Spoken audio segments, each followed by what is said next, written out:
Então, com relação à cultura brasileira, nós temos aí, pelas nossas costas, uma vasta tradição de lugares comuns, de chavões e de scripts culturais que sempre vão se remeter, vamos dizer, à tripla origem portuguesa, índia e africana, e repetir os chavões de sempre sobre isso.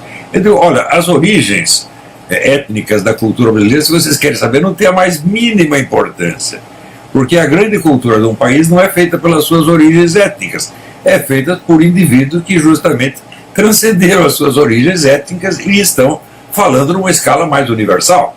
Se você disser, bom, nós vamos explicar aqui a obra de Machado de Assis, Cruz e Souza e Lima Barreto pelas suas origens africanas. Olha, isso é absolutamente impossível. Né? Não que não tenha nada, tem alguma referência. Por exemplo, sei lá, Machado de Assis está lá narrando uma história e ele tem a história do neguinho que passa na rua vendendo pipoca. Eu digo, bom, está aí a referência. Ele fala lá que tem um escravo na casa, está aí uma referência. Mas todas essas referências fazem parte da matéria e não da forma. Né?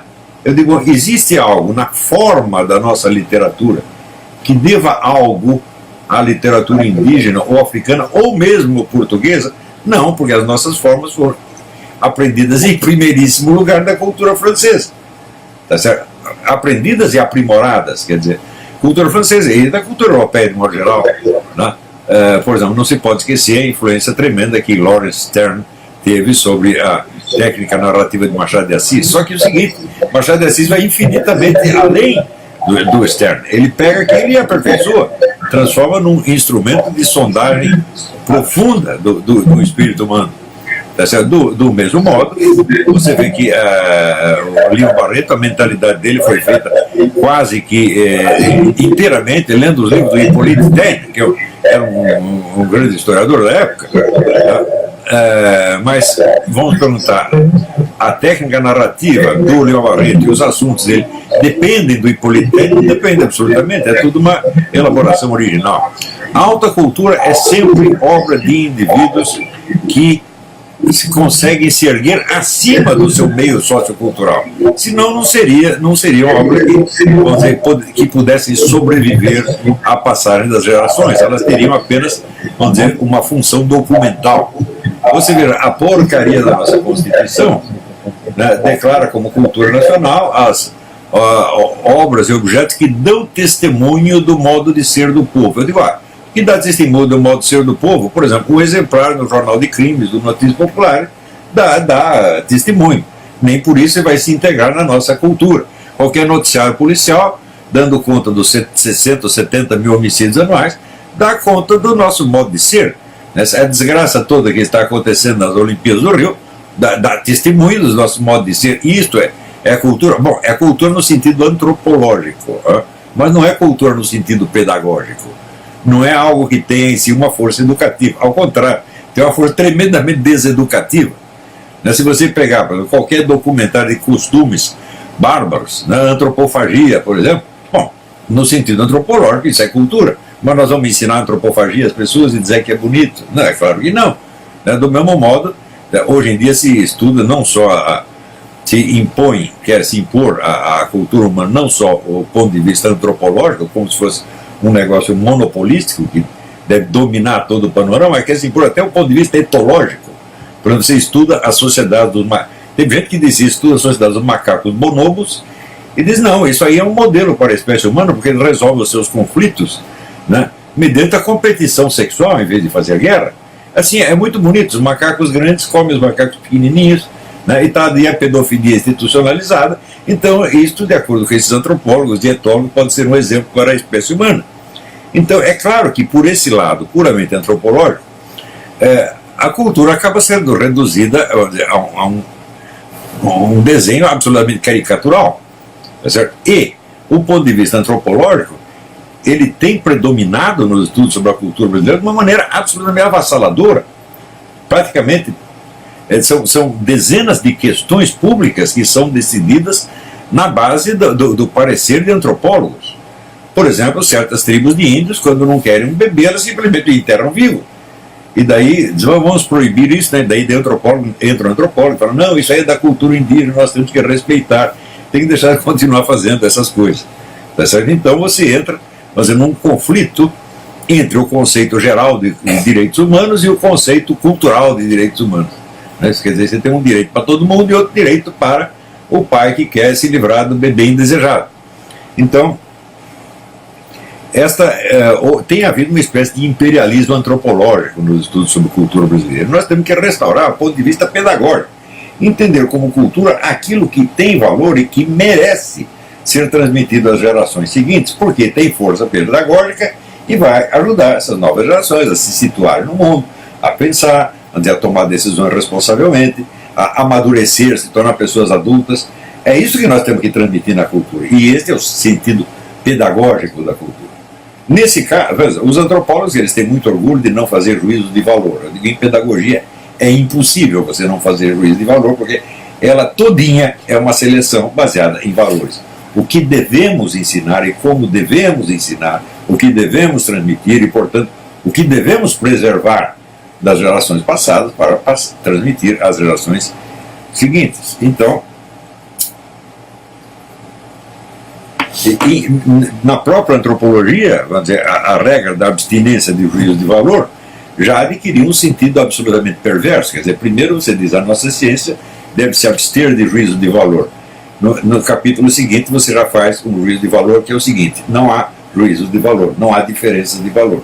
É claro que isso é uma coisa pueril, mas junto com a regra da abstinência do juízo de valor, a inexistência de valores diferentes, sobretudo uma escala de valores, é transmitida a gerações e gerações de estudantes como se fosse uma verdade evangélica. Ou seja, nós não podemos, por exemplo, comparar, vamos dizer, as práticas de São Francisco de Assis com as de um canibal, porque são juízos de valor, nós não podemos fazer. Ou seja, quando uma ciência se torna incapaz de perceber aquilo que qualquer Zé Mané da rua percebe, quem está errado não é o Zé Mané, é a ciência. Né? E é uma coisa natural, porque o senso comum da humanidade ele vem se desenvolvendo há milênios. Agora, tem uma ciência que apareceu ontem, você quer que ela já alcance o nível de complexidade que o senso comum já tem? Claro, isso é impossível. Não é isso? Então, no Brasil aconteceu que o conhecimento popular da cultura foi sobrepujado pelo ponto de vista especializado dos antropólogos, meu Deus do céu. O resultado disso é que, por exemplo, você pega lá, tem o Ministério da Cultura decretou que o samba do Recôncavo da Bahia é um valor cultural universal. Eu digo, sim, é valor cultural universal, mas Vila Lobos não é, Alberto Nepomuceno não é, o Raquel Tavares não é, quer dizer, todos os nossos grandes compositores não são. Por que o samba do Recôncavo tem essa importância? Ele é um valor que a humanidade precisa, a humanidade sem isto está empobrecida? É claro que não, porque todos os países têm os seus folclores, estão lotados dessas coisas e não estão precisando do Recôncavo da Bahia para coisa nenhuma, tá certo? No entanto, se você perguntar, a cultura universal precisa do Vila Lobos? Precisa, porque ele fez alguma coisa que os outros não são capazes de fazer, quer dizer, ele fez um upgrade em tudo que ele aprendeu com a música clássica, ele fez um upgrade, que daí outros podem aprender com ele. Então, são estes valores que têm utilidade, que têm importância, que às vezes tem uma importância salvadora para o resto da humanidade, que nós temos que transmitir com o nome de cultura brasileira. Ou seja, nós temos que ensinar os outros a fazer uma coisa que nós sabemos e eles não sabem. Se você pegar, por exemplo, toda a técnica novelesca do Machado de Assis e falar, não tem similar no mundo. E não é só porque é diferente, ela é melhor, ela aperfeiçoou. Tá certo? Então ela chega a pegar certas nuances da psique humana que é difícil você narrar ou aprender de uma outra maneira. Né?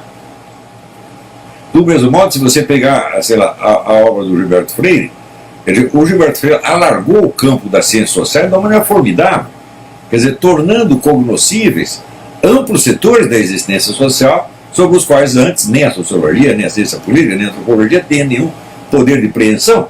Ele ampliou isso aí, entregou esse material então para os seus sucessores. Isso aí foi reconhecido no universo inteiro, só no Brasil que não é. Quer dizer, o sujeito dá uma coisa para o mundo, oferece uma riqueza para o mundo reconhece, mas no Brasil o pessoal faz de conta que não. Por quê? Porque não corresponde às imagens estereotipadas. Isso não quer dizer que nós temos que concordar 100% com todas as interpretações que Gilberto Freire fez. É claro que não, né? Muitas vezes a contribuição maior de um cientista social, de um historiador, não está nas suas conclusões explícitas, mas está nos instrumentos que ele criou para nos dar. Por exemplo, agora eu mencionei Hippolyte Taine. O livro do Hippolyte Taine sobre a Revolução Francesa, as origens da França contemporânea, está cheio de erros históricos. Porque naquele tempo não tinha documentação suficiente, a documentação aumentou muito depois, e os historiadores corrigiram muitas das suas conclusões, das suas narrativas. No entanto, ele tem um modo de enfocar as coisas que continua válido, uma técnica interpretativa e narrativa que vale por si, independente da aplicação que o seu próprio inventor fez dela. Então, até hoje podemos aprender história lendo o livro do Hippolyte Taine, ainda que não possamos acompanhar todas as suas conclusões sobre os fatos. Do mesmo modo, Gilberto Freire. Tem muitas conclusões que Gilberto Freire chegou que foram superadas pela documentação posterior. Mas ele criou um modo de fazer sociologia, de fazer história social, e esse modo continua ensinando gerações e gerações. Então nós temos que pegar de toda a produção cultural brasileira, não aquilo que documenta o nosso modo de ser. Não porque o modo de ser muda, meu filho. Né? Quer dizer, aquilo que era importante numa geração deixou de ser importante na outra. Portanto, não aquilo que documenta nosso modo de ser, mas aquilo que tem utilidade e valor pedagógico para as gerações seguintes e para o público do exterior. Ou seja, idealmente para a humanidade inteira. Então, se nós perguntarmos assim, o que nós demos realmente para a humanidade, no conjunto da cultura? Eu, nesse livrinho, eu me abstive propositadamente de abordar a literatura de ficção, as artes, do teatro, etc., etc. E me ative, vamos dizer, a área de filosofia e ciências humanas, e vi que, espremendo tudo, sobrava 4 grandes obras, que é a do Miguel Reale, do Otto Maria Carpo, a do Gilberto Freire e a do Mário Ferreira dos Santos. Então, isso são, vamos dizer, riquezas das quais o mundo precisa, né? E esse que tem que ser o critério. Quer dizer, um país não pode viver na contemplação eterna do seu próprio umbigo. Estamos procurando a nossa identidade. Eu falo, bom, você chega na Islândia, que importância tem identidade brasileira para o cara da Islândia, ou para o cara da Zâmbia, ou para o cara da Serra Leoa? Tem nenhuma, ele quer que o brasileiro se dane. Ele está preocupado com o seu problema. Então, o que nós vamos consumir, por exemplo, da cultura que vem desses lugares? Aquilo que tiver um valor universal e utilidade para nós. E eles farão exatamente a mesma coisa. Nesse livrinho, O Futuro do Pensamento Brasileiro, a minha preocupação foi essa, pensar o seguinte: o que nós temos para dar à espécie humana? Não só a nós mesmos. Porque se nós ficamos o tempo todo só pensando nos nossos problemas nacionais, nosso umbigocentrismo, então qual é a nossa identidade? Eu digo, bom, isso aí é tão interessante quanto você ter um vizinho que só fala dele mesmo o tempo todo. Ou você casar com uma mulher que só fala dela, da infância dela, do pai dela, da mãe dela, da porcaria da identidade dela. Se não aguenta uma semana, meu Deus do céu, você joga a mulher pela janela. Tá certo? Então, um país que ao falar para os outros só fala de si mesmo, é apenas um chato universal. Não é isso? E muito do que nós transmitimos para o exterior é baseado nisso. São coisas que têm importância folclórica e antropológica para nós. E é isso que nós mostramos no exterior. Não é isso? Só que acontece o seguinte, por exemplo, você faz uma exposição sobre a cultura indígena do Roy Coparta, etc., etc., ou costumes coloniais do século XVIII e tal, e vai mostrar isso aí na França. Bom, o francês vai tomar isso como matéria de estudo, como objeto de estudo. Tá certo? Isso não vai transmitir a eles novas formas de compreensão, ao contrário, vai apenas dar um material documental, e eles vão estudar isso como eles estudam, sei lá, a antropofagia de uma tribo tal da África, ou aqueles sapatos chineses que apertam os pés das menininhas. São curiosidades folclóricas que servem para alimentar a curiosidade de antropólogos. Agora, as formas, os esquemas da ciência antropológica são os europeus. Está entendendo? Então nós estamos nos oferecendo para ser objeto de estudo. Nós estamos entrando lá como um macaco entra no estudo de zoologia. Você não pode dizer que o macaco ou o hipopótamo são alheios à zoologia. Não, eles são objeto de estudo da zoologia. Então nós vamos lá e nos expomos num museu, numa jaula, dizendo, olha, estudem-nos. Isso aqui é uma coisa profundamente ridícula.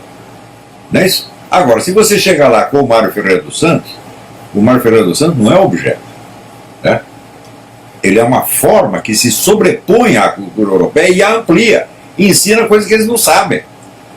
Você está entendendo? Então, entre você entrar na aula como um professor que está ensinando, ou você entrar como um macaquinho que vai ser estudado, ou o sapo que vai ser dissecado, o Brasil tem escolhido sistematicamente esta última alternativa.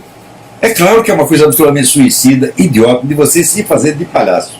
Tá certo?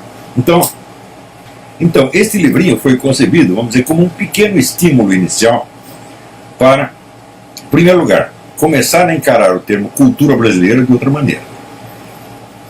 Estourar esse limite dessa concepção antropológica, que é envelhecedora, na verdade, e começar a entender a cultura no sentido pedagógico, ou seja, a cultura no sentido de grandes obras, grandes contribuições que o Brasil já fez à cultura universal. Amputada dessas contribuições, o Brasil virou uma cultura provinciana para ser estudada por um antropólogo alemão ou francês. Vai estudar os costumes dos nossos indígenas, etc. Ou, sei lá, as lutas de classe no campo. Tudo isso é objeto, é matéria do estudo e não forma. Estou me recordando aqui a famosa distinção de Aristóteles, matéria e forma. Toda a ciência se distingue, em primeiro lugar, pela sua matéria, o seu objeto, em segundo lugar, pela forma. Mas a matéria é praticamente a mesma em todas as ciências. Se você pegar todas as ciências naturais, qual é a matéria delas? É o mundo material, é o mundo da natureza. E ela se distingue pela sua forma, ou seja, pelo ponto de vista específico que elas adotam. Então, nós temos que parar de ser fornecedores de matéria-prima para a ciência estrangeira e começar a ser forjadores da cultura universal.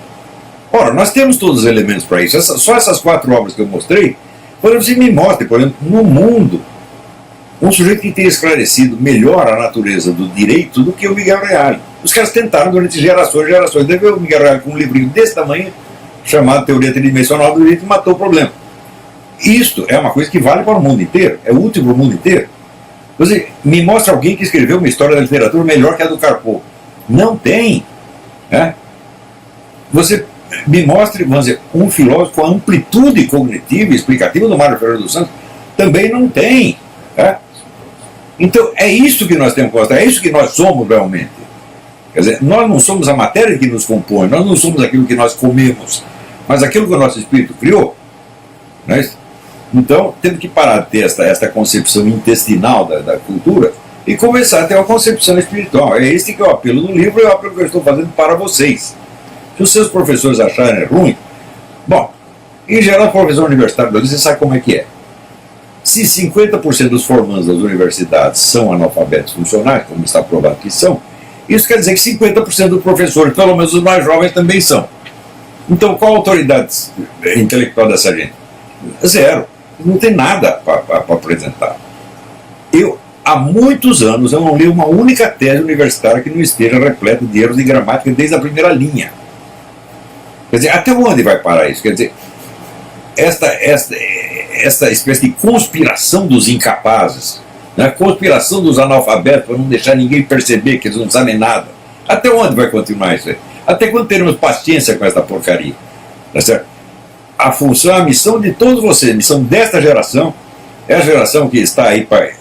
Eu acendi o estopim, mas a bomba são vocês. Tá certo? Então, esta é a sua missão, sanear o ambiente e elevar muitíssimo o nível da conversa. É isso que eu queria dizer. Muito obrigado, muito boa sorte a todos.